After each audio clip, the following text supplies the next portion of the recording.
Hey there, interwebs. If I asked you what's the best weapon for a traveling adventurer, you might say something like a hand-and-a-half sword since it's so versatile.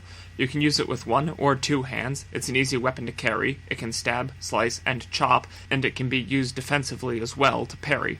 All these reasons and more are why it was so popular throughout history. You might also say a polearm like the Swiss halberd, since it's got plenty of reach and allows you to hook, hack, and jab.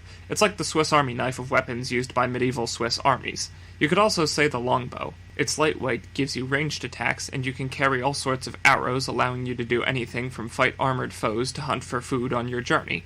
All of these are good arguments, they'd have to be if I'm making them, but I say if we focus on the traveling part of the traveling adventurer, it's hard to beat a stout staff.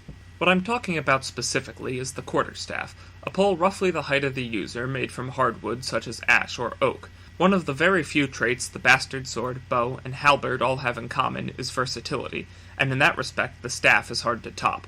I'm not just referring to its versatility as a weapon either. A sturdy 6-foot stick is an incredibly useful tool for any traveler. As someone who does a lot of backpacking, I can assure you that walking sticks were and still are popular for a reason, and I always take one with me for long hikes. It takes some of the weight off your legs, gives you a third point of stability crossing rough terrain, and you can rest just by leaning on it. When you get to camp, a reliable, straight, long pole can be handy in the construction of a shelter. All of this is also true for just about any other hafted weapon, but as soon as you start adding metal to the end, it quickly gets much heavier, and how much additional weight do you really want to lug around for days on end? Its versatility also extends to its martial capabilities. It's one of the few arms that has multiple effective ranges, and it varies by how you grip it. You can hold it out at length like a spear, choke up on it to more sword-like distances, and it can even aid in grappling. Its extreme simplicity also makes it quite easy to improvise or replace if need be when compared with other weapons. Polearms must be rehafted, and if a sword breaks you need to find elvish master blacksmiths to reassemble it in an epic montage. Because both ends of the staff are the same, neither has any advantage over the other, and the whole thing becomes the business end. Swords are very sharp and slicey, but only if you have good edge alignment. That's of no concern to the quarterstaff. It has no edges, and all sides are as good as any other. You only need to worry about if you're hitting the target, not precisely how. You could justifiably argue that every part is equally good, because none of them are very lethal, but while some see this as a bug, I say it's a feature. I can use it to a lethal extent if I really must, by bashing someone in the head with it, but that's pretty much the only lethal strike I have open to me. Hitting someone in the arms or chest is likely to result in non-fatal broken limbs and cracked ribs, but that's exactly what I want. If I'm traveling with my trusty quarterstaff to see off brigands, I don't want to kill anyone, I just want to stop them from attacking me.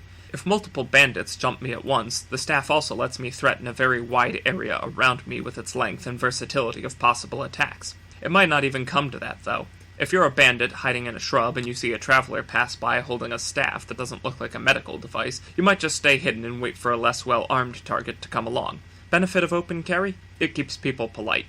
The staff also has the benefit of already being in hand. True, you could fashion some straps to sling it to your back, but would you really want to? You'd no longer be able to use it as a walking stick, and you'd be adding extra steps to bringing it into action. One advantage of the cruciform-hilted sword over something like a basket-hilted broadsword is it's easier to draw.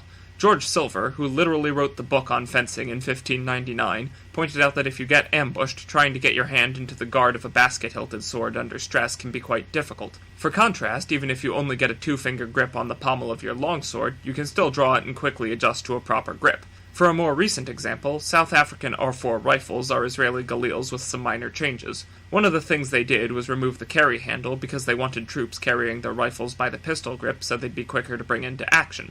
With a quarterstaff, there's none of that to worry about. It's already drawn and ready to go. And yes, I did just liken a 5-cubit length of wood to the weapon that supplanted the right arm of the free world. Even Silver himself declared the quarterstaff, or shortstaff as he called it, to be the best hand-to-hand weapon. Admittedly, its size does preclude concealing it the way you could with a dagger, but that's less of an issue for a simple staff than any other polearm or even swords. When you finally get to where you're going, or if you're just stopping at a tavern for the night, you may well be asked to check your weapons at the door.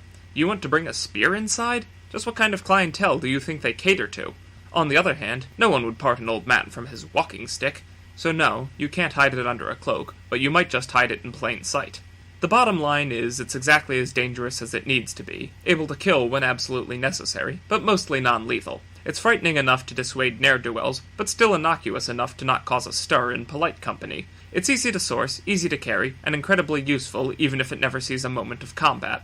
A halberd is versatile because it's complicated, but a quarterstaff is versatile because it's simple. Thanks for watching, and have a nice day.